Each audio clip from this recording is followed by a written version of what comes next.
right, thank you. Good afternoon, everybody. So as you heard, my name's Carl Steiner. I've been doing user experience work for several years now, and personas have been a big part of my persona toolkit. I've used personas in projects that I've personally handled.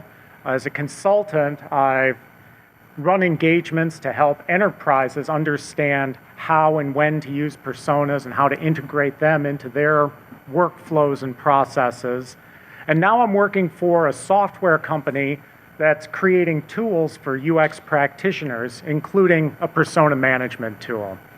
And that's what I'm here to talk about today, is a process for not just creating your personas, but helping to get value from your personas across your enterprise. Now, just as a moment of full disclosure, as I said, I am a software vendor, but I am going to say that the presentation today is going to be vendor agnostic. The tools and techniques that I'm going to be talking about today can be conducted with a variety of technologies, including some that you likely already have at your own organizations. There's one slide where I mention my company's product at the very end of the presentation, just so you know. But the rest of my talk today is going to be on just general purpose tools and techniques that anybody can use to improve their persona management process. So that's enough about me. How about a little bit about you, the audience? How many folks here are regularly using personas in your work? Okay, a handful, but not everybody. Of those of you who are using personas, how many of you create the personas yourself? How many of you are hands-on in gathering the information and creating personas? Okay, a few less. And then how many of you are sharing personas with other people in the organization, other teams, other departments? All right, that's the smallest group of all. Well, good. I think there's a variety of interest level here. I do have some general introduction on personas that I will go through, although fairly quickly because many of you may be familiar with that. But the bulk of my presentation is going to be on, once you've got the personas, how do you integrate them into your organization to leverage their value for the projects you're working on today, as well as projects you and others may be working on in the future. All right, so you heard about me. I heard a little bit about you. Now, let's talk about some other people. So, do people know this person? I'm assuming people know who she is. Do you know what she does for a living? Do you know who her friends are? Do you know who her partner is? Do you know if she's had any issues or struggles that she's faced in her life? All right, I've got another one for you. How about this guy? Do you know if he's faced any issues or struggles in his life? How about how he spends his time? Does he make any impulse purchases? What are his values? Okay, well, obviously, everybody recognizes those faces. We know a lot about celebrities in our culture. We know a lot about many people. We know our friends. We know our family. We know things about celebrities and actors and athletes. And it's not a big surprise. Human beings are social creatures. We use this information about others to navigate our interpersonal interactions.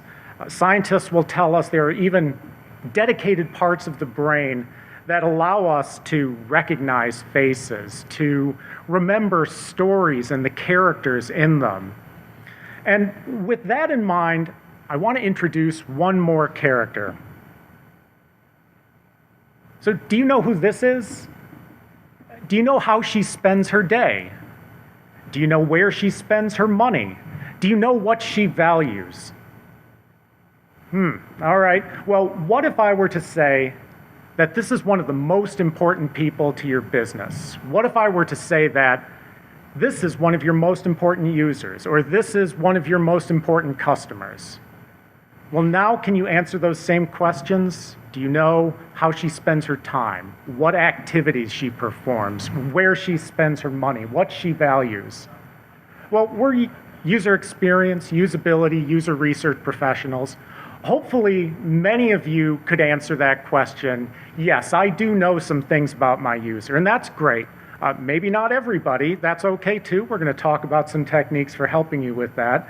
But even if you personally feel that you're comfortable with some background knowledge about your user, about your customer, can you say with confidence that other people within your organization have that same knowledge? Do they have the same level of information? Do they have the same understanding of your users, of your customers that you do? That can be a bit more of a trick. And that's where personas come in. And even more than personas, thinking of persona management as a process rather than a singular deliverable can be helpful in getting the most leverage and providing the most information about your users and customers with your organization. So that's where personas fit in. Personas are a way of helping your organization to maintain a focus on those important customers and users. And on the screen, you can see that I'm showing a couple example personas.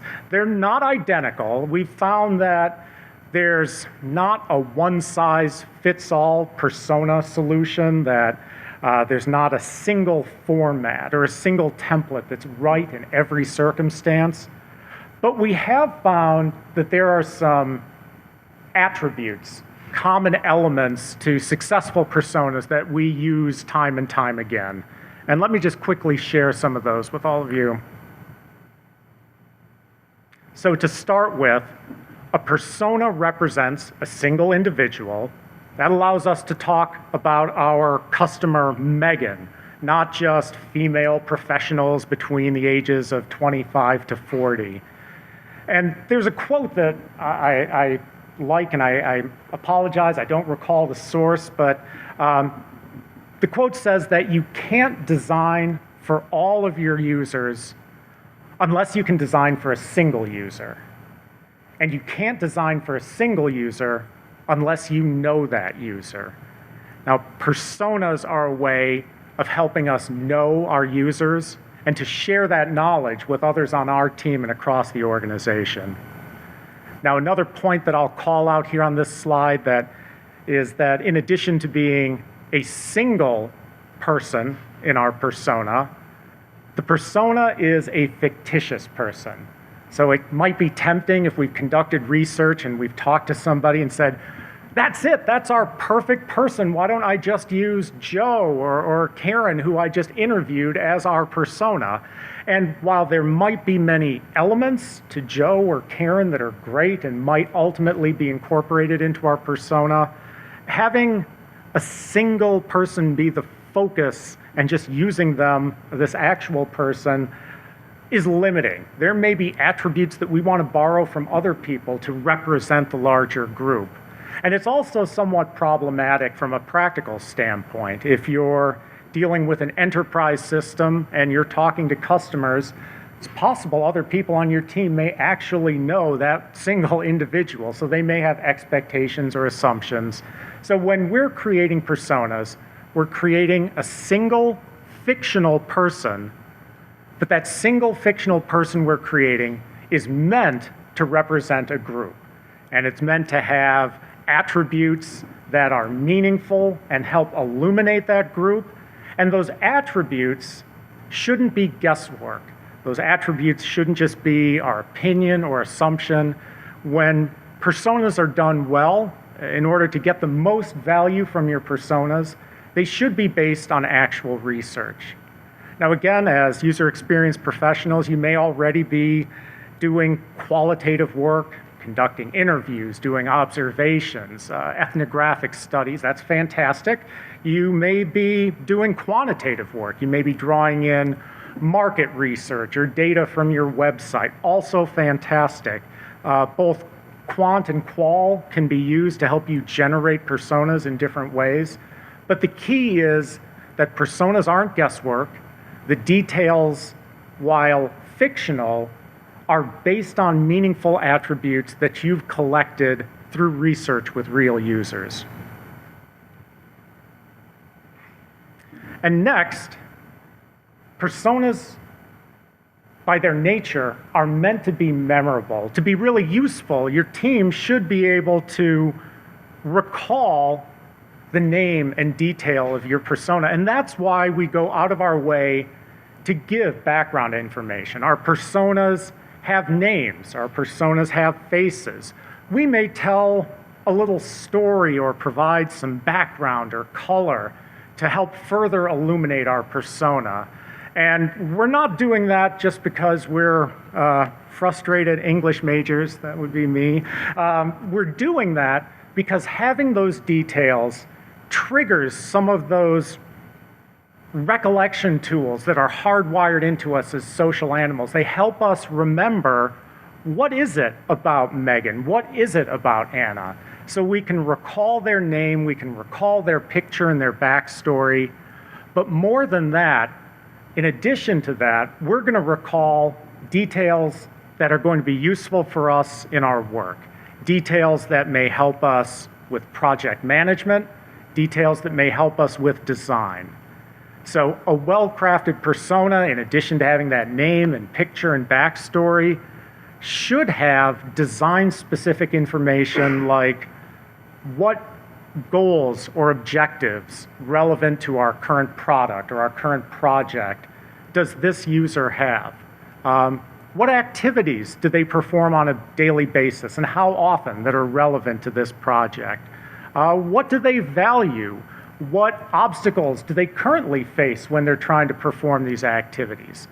What is it that would spell success for this user or customer? What's really going to delight them or say this was a highly successful user experience?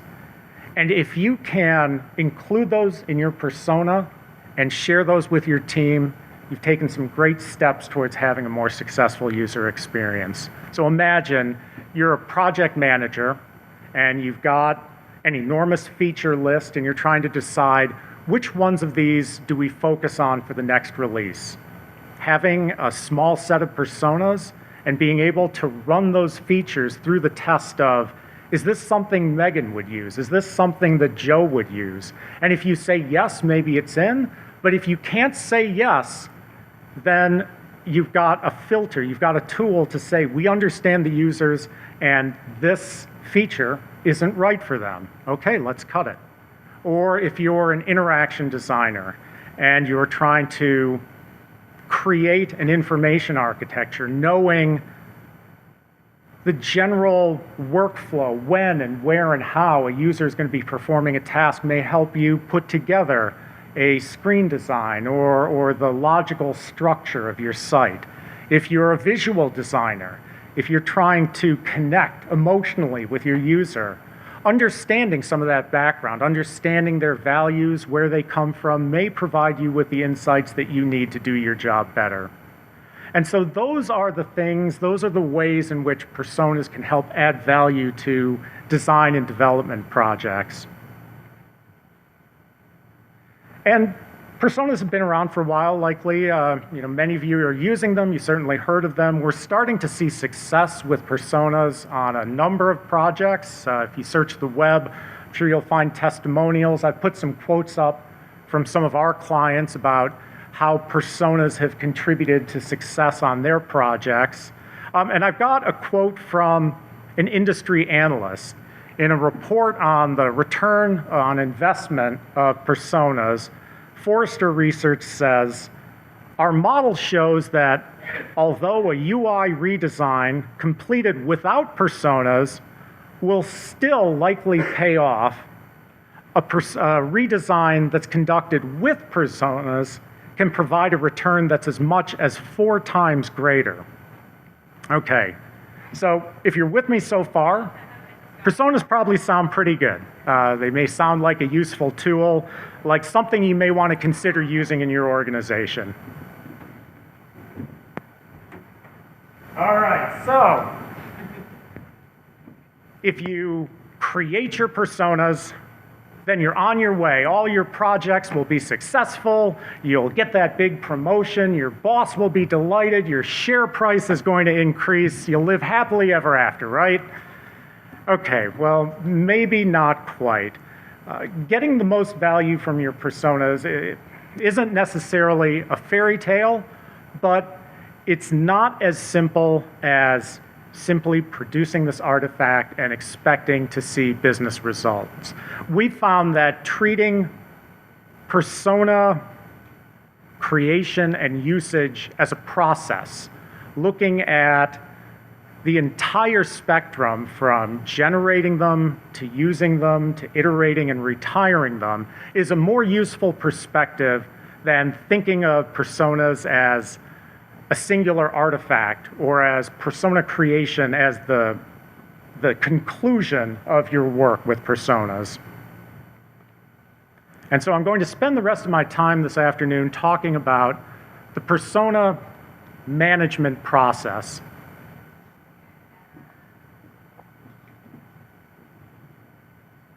So the process begins, of course, with birth, creating your personas. This includes researching, gathering the background information, setting up your project, and so on. From there, you can move into actually taking advantage of the personas that you've created, using them to inform your design, using them to make management and project decisions, and then moving into a maintenance mode where you're looking at evaluating, possibly iterating, and possibly even making the decision that a particular persona is no longer relevant and letting it go. And each of these stages has certain activities associated with it, some of them fairly obvious, maybe some of them a little less so. And there are opportunities for employing certain techniques or technologies to facilitate your activities within each of these phases. And so I'm going to break those down. So in the first phase of creation, there's a lot of activity that goes on here, but I want to spend a bit of time talking about a frequently overlooked success factor, and that's stakeholder engagement. So we've seen a number of persona efforts falter because some key decision makers, stakeholders within the organization weren't entirely bought in on the process.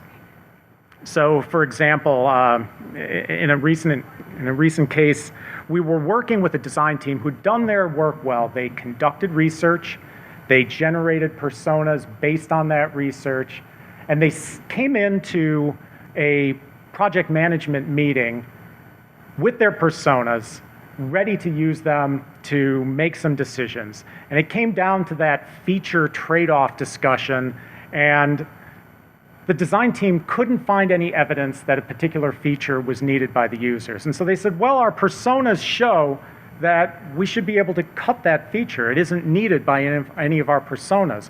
Unfortunately, a few of the other key stakeholders, in this case, a product manager, was caught unawares. He'd had no involvement in the personas up to that point, didn't know where they came from, didn't understand their value, didn't understand the research that had gone into them, and just said, well, you know, that's a great opinion, that's really interesting, you've got a pretty picture there, but you know, we heard from one of our customers that they need that feature, so let's go ahead and put it in.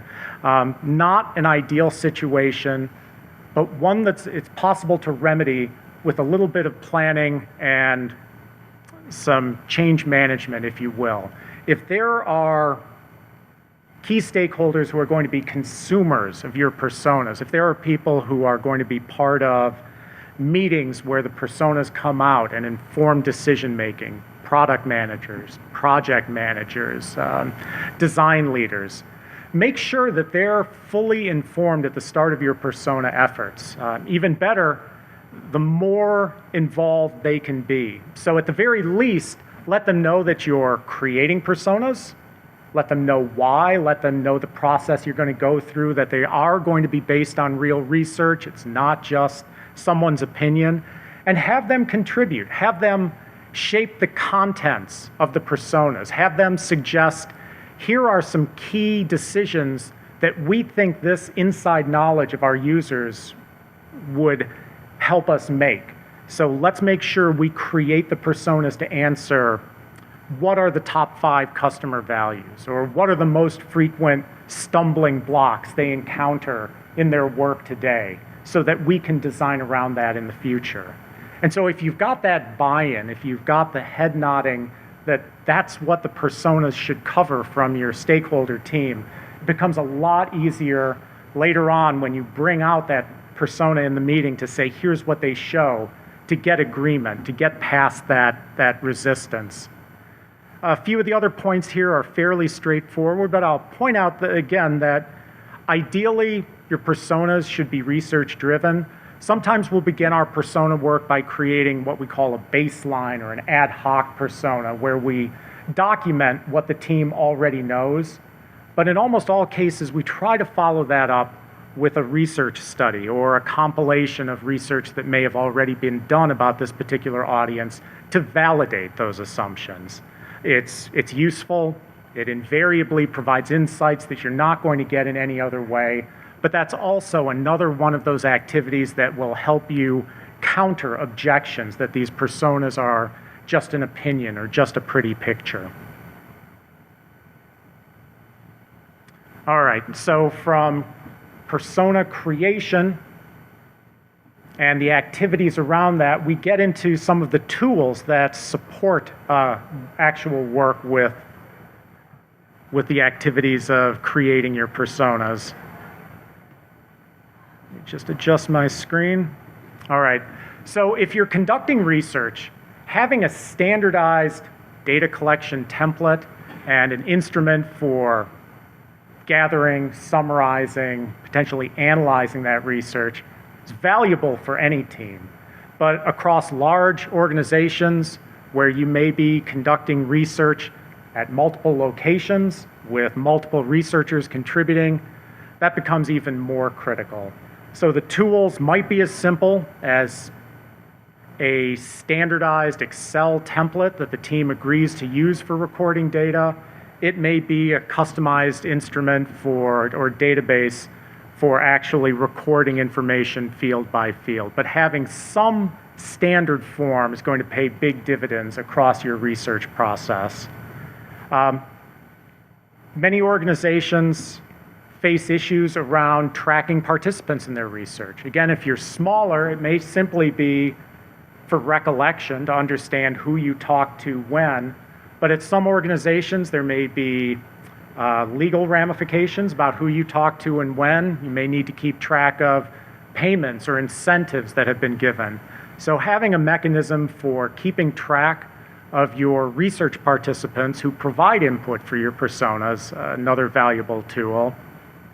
And then lastly, you're gathering this user research information, having a collection of tools for, at the very least, comparing your research data. If you've gone with the simple route of having an Excel template where your columns represent individuals, just being able to scan across rows associated with columns for individual users can be handy for identifying trends or patterns in responses to particular questions. And you can scale up from there, everything from using tools like SPSS or Tableau to conduct statistical analyses or to do data visualization of your research results. All right, from the persona creation phase of the project, we move into utilization, or the phase where you're actually performing work using your personas. Now, I already mentioned the importance of keeping your stakeholders involved in the early phases. That continues throughout this utilization phase. So making sure everyone on your team, especially the stakeholders, knows which personas you're working on, which have been completed, if you're starting to use those as part of your discussions or in your designs. That's great information to share with the team. And it's related to one of the other obstacles that we've encountered on a number of projects. Making sure everybody knows where to get the latest versions of personas. This seems like such a simple thing, but we've seen organizations struggle with this time after time. We recently performed a webinar on persona management, and as part of the kickoff activities, we gave a survey to an audience of about 100 UX practitioners who are working with personas, and we asked them to rate different issues they encountered. And their number one issue was not being able to find and read the latest versions of their personas. So again, an example, we were working with a client who commissioned us to perform user research and create a set of personas for their large software organization. We started the work, and as I said already, we understood the importance of getting in touch with stakeholders across the organization. So we were meeting with different departments, letting them know what we were doing, trying to find out what they wanted to see from this activity. And we heard from the marketing department, sort of midway through our process. They said, wow, so what you're working on, isn't that a lot like the personas we commissioned last year from this outside agency? Well, I'd like to say that that's sort of an isolated example, but we hear of that kind of thing over and over, that personas can get siloed, that one part of the organization doesn't know about personas and another, and vice versa. So making sure that people know who has got the latest versions, even if it's as simple as having a digital archive that one person administers, even better if it's on a common website where people can be sure to get the latest and most accurate versions, but just setting that up is a great value. Then lastly, I guess the last general set of activities, as personas are getting used, it's natural to modify them, to update them, to add some things, to change some things. That's great. It helps keep your personas vital and relevant as you move forward. But an add-on or an additional activity to supplement that should be keeping a change log, tracking why and by who the persona was changed to help you not reproduce issues that may have come up in the past, or just to understand the rationale for the current state of the persona. So version control, whether that's done through something as simple as establishing a manual page log on the first page of your persona documentation, or whether that's done with an automated tool. Maybe that's part of your enterprise portal. You may be able to take advantage of that or set up a separate version tracking tool and make your personas integrated with that. So as far as the tools or techniques related to utilization, many of these are closely related to the activities. So setting up a common repository, making people know where and how to access it, setting up tools for change management, setting up tools to track history. And the last point, similar to having standardized data entry tools for your research, is having standardized formats for your persona output. So typically, you'll have multiple personas for the projects you're working on, being able to understand the difference between Joe and Karen, being able to, at a glance, say, these are Joe's goals, and I can see that Karen has some similar but slightly different goals. It's only going to be possible, or easily possible and efficient, if the representation of those personas is fairly standardized. Now, that doesn't mean that you need to lock into one representation for all of your projects, but when you're creating a set, at least within that set, being able to turn to a standard format to make those comparisons easy is a real benefit. And then the end of our process, looking at the retirement of personas. Once personas have been created and used, we get into the maintenance part of their life, where we're evaluating them, looking at whether we can enhance them, possibly modify them, or if not, if they're no longer relevant to the projects we're working on and the work that we're doing, we may make a decision to retire them. And so making sure that there's a clear process for this. Depending on your industry, almost any work that we're doing these days, the customers that we had 2 years ago, a year ago, if we're on the web, maybe the customers that we had a couple months ago are no longer the customers that we want to satisfy or the most important users that we're dealing with today. So depending on the rate of change in your organization, you want to set up a regular schedule for review and update of your personas. Based on that, you can make changes and track them as we've discussed. And if you come to the point where a particular persona is no longer relevant, you can make the decision to retire them, replace them with another, while keeping a log of how and why that persona doesn't fit and who has replaced them. So that's it. It's a quick walk through the 3 major elements of what we call the persona management process: setup and creation of your personas, utilization, and then expiration or retirement. And we talked about a collection of tools and techniques. Some of these can be done with productivity tools. A lot of these simply require some knowledge, require an understanding of the value of performing a technique like doing change logs, but can be done with the tools you're using now. Maybe setting up the discipline to record change tracking in your documents, keeping a change log on the first page of your research documents or your personas. Now, of course, there's opportunities to get some of these benefits from other tools that may already be at use in your organization.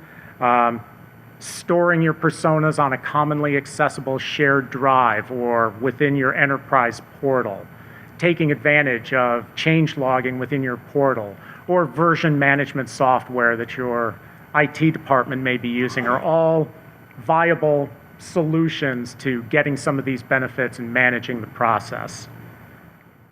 Now, here's my one slide. We also produce a tool at Tandem 7 that provides many of those services and others. It's tailored for UX practitioners, is meant to help with your persona creation and management. It's not the focus of the talk today. I'm happy to talk about Persona Modeler with any of you afterwards if you like. I'll put up my contact information on the last slide. But I think I've left a few minutes for questions and answers. I'm getting towards the end of the presentation here, but just to recap, there's clear and obvious benefits for your organization to keep a close focus on your users. User focus is good business, and personas are a key tool in gaining that user focus and that user perspective. But being effective and efficient in using your personas is more than just drawing up the documents and having them. It means setting up a process that takes you from onboarding team members, making sure stakeholders are bought in, performing research to inform the creation of those personas, then utilizing them on your projects, making sure you've got the right representation, making sure you've got the right documentation to understand key elements of your users as shown in those personas, and then maintaining them over their lifespan, auditing them on a regular basis, making changes and tracking the changes as necessary, and when the personas become obsolete, retiring them. So that's it. That's the persona management perspective I wanted to share with everybody today. I think we've got some time for questions and answers if people are interested, and happy to talk about the tool offline. What type of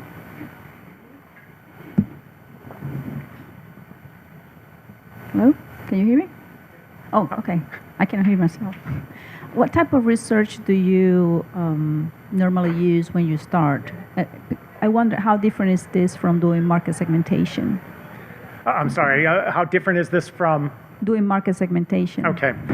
Yes, so oftentimes, my personal experience, well, let me say that I've used quantitative work. I've worked with and gathered information that may be similar to what people will think of as market segmentation. But oftentimes on the work that I've done, an organization has already conducted market segmentation. They'll say, okay, here's the way we want to position this to the market. Here's how we cluster them based on sales opportunities or revenue projections, and here's something we know about them. That's a great starting point.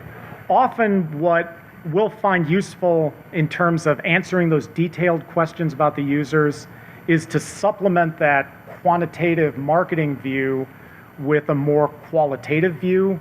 So we'll often conduct contextual inquiries, watching if we're working for a business-to-business application, actually working with people who are performing those activities within the organization. If it's consumers, at the very least, interviewing them. We've done ethnographic studies, photographed them in their homes if it's a home application, just in order to develop a richer model of who these people are, where and when and why they're performing these activities. But there's no single answer to that. I guess in a perfect world, I like having a combination of the quantitative information to help us understand magnitude, how many people are performing this. If we can put some of our answers on a scale, how important are these features with a large enough sample to get statistical significance? But at the same time, we've seen great value in the qualitative side and just walking through an activity with a collection of people to see what it really looks like and what their workplace is like. So ideally, I think I'd like to see both the quant and the qual. So the last few times I've tried to socialize some personas, run into the same issue, which leads me to believe that there's an issue with the setup or the distribution of them. So there is a prevailing belief in some of our stakeholders that that personas are selected and created on the basis of market share or customer share. How would you respond to that? Okay. So the prioritization of personas, a little bit of a black art, or maybe that's one of those areas of overlap between art and science. What we try to do on our projects, what we counsel our clients to do, is to identify key users. And that's a fuzzy term because it's hard to nail down exactly what important means that will apply to every situation. So in some cases, important may be who's spending the most money. But it doesn't always have to be that. Important may also be an influencer. Who is going to talk to the most people who will then go and spend more money? Important may be, for a B2B application, some of the most senior users. They may not be the most numerous, but again, they're influencers. They've got the opportunity to sway opinion. So I would say if there's, I don't know all of the background in your situation, but if there's a way to gain some consensus amongst the team, maybe even before selecting or aggregating these personas, to define what are the attributes that we think are going to be important. Is it sales, or are there other factors we want to consider? And then use that to take a look at your data and then look at the way the data falls out. Are there groupings that say, okay, here's a cluster of people who are influencers, here's big purchasers, or do they divide up along other dimensions that are important for you? Any other questions?